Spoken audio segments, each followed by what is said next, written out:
You've trained some of the most high-performance celebrities out there. What have you learned, though, about discipline, mindset, and health that most everyday women are overlooking? So what's interesting when you train celebrities is they have to do this for their career. I trained a lot of news anchors, and then celebrities, I'd get them ready for different films. And when it's your career, you take it like it's a job. Think if we all approached our health as if it was our number one job, because it should be. I mean, how different would things be? I'll tell you the other interesting group that I trained. I started doing training and nutrition because it was like one without the other didn't really work. So that meant more school. What I really saw was the men. So I had pretty much a 50-50 split of men and women clients. The men were really easy. You told the men what to do. The men got their support team around them to create all the stuff so that their schedule was set up correctly for them for their training. If there was supposed to be a massage therapist, they were coming over, their food was correct, everything was set up for them, and they just showed up to do the work. The women, not the case. They put themselves last, they put everything else in front of that, they didn't prioritize this.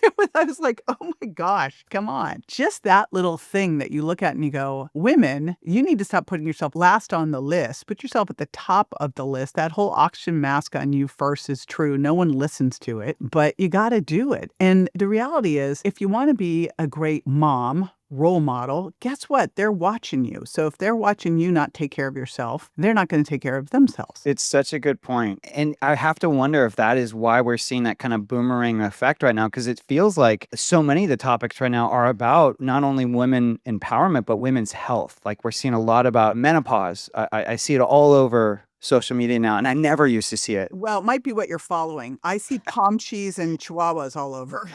Here's what's interesting. Women can put themselves second or third or fourth or probably 10th, if they're even on the list, for years and years and years and years and years until they start to get into perimenopause. And they can even blow it off for a while into perimenopause until it takes them down. And that's what you're finally seeing is we have a big margin for error until we get to there. And the reality is the more you drive yourself, the harder you are on yourself, the faster you're going to get into perimenopause. Like you can trigger that thing early if you're not careful. I think the reason you're seeing so much of it is it's just something that makes you stop and pause and go, all right, I'm going to have to address this because I can't handle it. Whether it's the emotional side of it, the physical changes, the brain fog. I mean, there's so many things that happen during this time, and some people get all of them, some people get one of them, but it's pretty much impossible to ignore. I feel like, though, that what happens, I've talked about this before on the podcast, is that really health is such a challenging thing for people to improve or make changes to, like what they eat, because we're so stuck in our ways. And what I find is that most people don't make changes unless they're sick or someone they love gets sick or dies. What would be 3 things that you wish every woman would start doing now before their symptoms that are screaming at them to make changes? Honestly, I think we got to reframe the question. I had a great nutrition mentor early on who said, add before you take away. I think one of the biggest mistakes we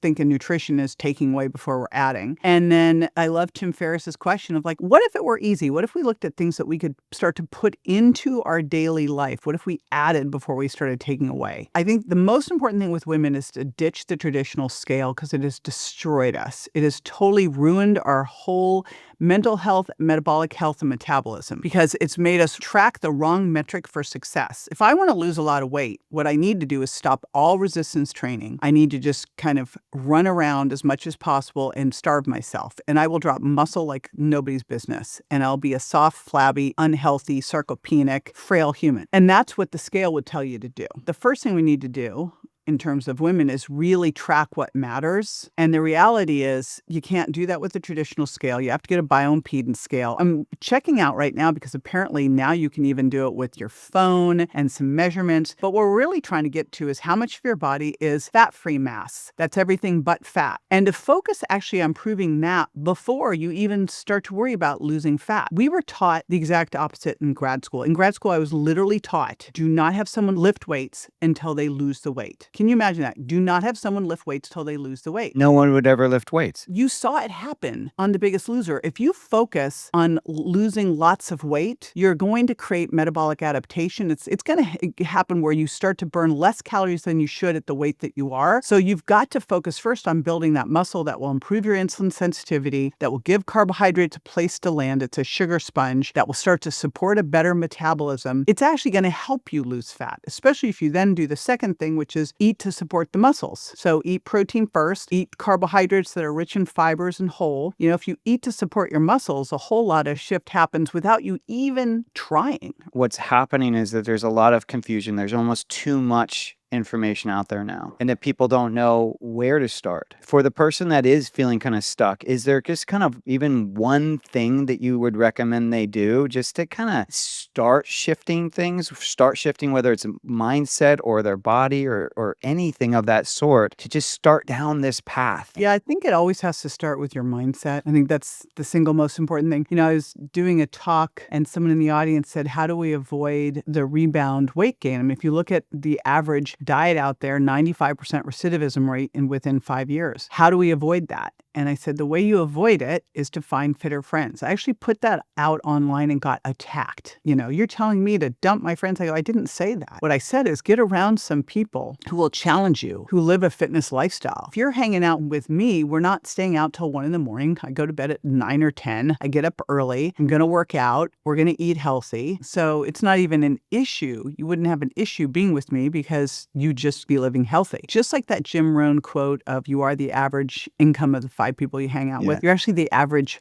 body composition of the 5 people you hang out with. And even if they're across the country in a best friend, we tend to be like those people we spend the most time with. If you enjoyed the clip from the podcast, make sure to check out the next video up here, or head over to watch the full episode down here. And before you go, don't forget to hit the subscribe button. Come on. Yeah, thanks for watching.